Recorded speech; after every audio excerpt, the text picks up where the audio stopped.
Mga kaigan, mga kapuso, patuloy po nating pinapanalangin ang mga kababayan natin na nakaranas ng lindol noong nakaraang linggo sa Mindanao. Tumama nga ang magnitude 7.4 na lindol sa Manay, Davao Oriental. At kinagabihan, muling tinamaan ng lindol ang bayan na may lakas namang magnitude 6.8. At kahapon nga po, binisita namin ni Anjo ang bahay ng Tarragona sa Davao Oriental. Isa po iyan sa mga lubhang na apektuhan ng kambal na lindol noong Biyernes. Kinusta po namin ang sitwasyon ng mga kababayan natin doon. Narito po ang aming special report. Kaugnay po yan sa lindol sa Mindanao. Sa ating pagpunta sa Davao, kitang-kita ang iniwang pinsala ng lindol. Ang eskwelahan na ito sa Tarragona, Davao Oriental, bumagsak ang kisame.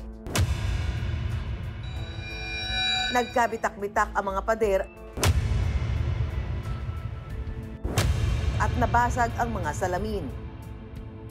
Sa ngayon, hindi na muna ito maaaring magamit. Ang ilan sa ating mga kababayan, pansamantala munang naninirahan sa mga evacuation center. Mahigit 200 pamilya ang tumutuloy sa tent city dito sa harapan po ng Tarragona Municipal Hall. Mahigit 30 sa kanila ang tuluyan ng nawala ng tirahan. May babalikan pa ba kayong bahay? Hindi na. Saan kayo titira? Balik kami kaya sa amin man yung lote. Yung bahay lang. Ang ilan sa kanila hindi alam kung paano magsisimula. Bagsak yung bahay namin. Sobrang sakit. Utang yun, ma'am eh. Isang iglap lang, wala ka nang matitirhan, wala ka nang matutulugan na maayos. Sa ngayon, naitatala pa rin ang aftershock sa Davao Oriental. Patuloy tayong magdasal para sa kaligtasan ng buong Pilipinas.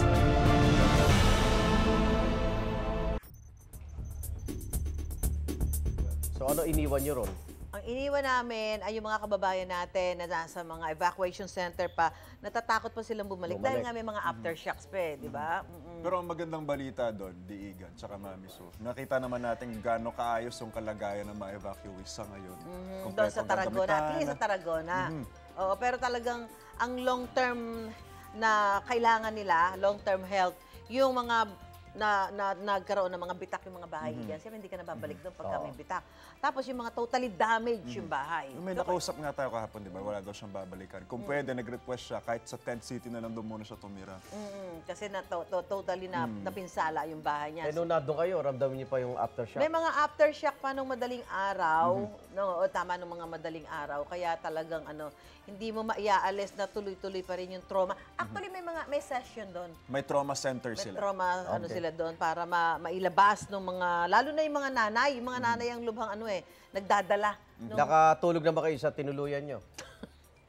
Hindi, kasi usually, di ba, parang... Siyempre, Igan, pagka nang gano'n, medyo ka din, kasi baka biglang mag-aftershock. Kailangan Wala bang bitak yung tinuluyan nyo? Walang ano? Wala naman. Wala naman. Second floor lang naman yun. At saka, siyempre, yung gamit namin nasa may pintuan para pag nag-aftershock, bibit-bitin mo na lang, gano'n. Okay. Salamat at patuloy po. Babalik po ang dalawang to dyan para po sa mga karagdagang pangtulong at paghatid ng serbisyo ng unang hirit. Wait! Wait lang! Huwag mo muna i-close. Mag-subscribe ka na muna sa GMA Public Affairs YouTube channel para lagi kang una sa mga latest kwento at balita. I-follow mo na rin ang official social media pages ng Unang Hirit. Thank you. O sige na,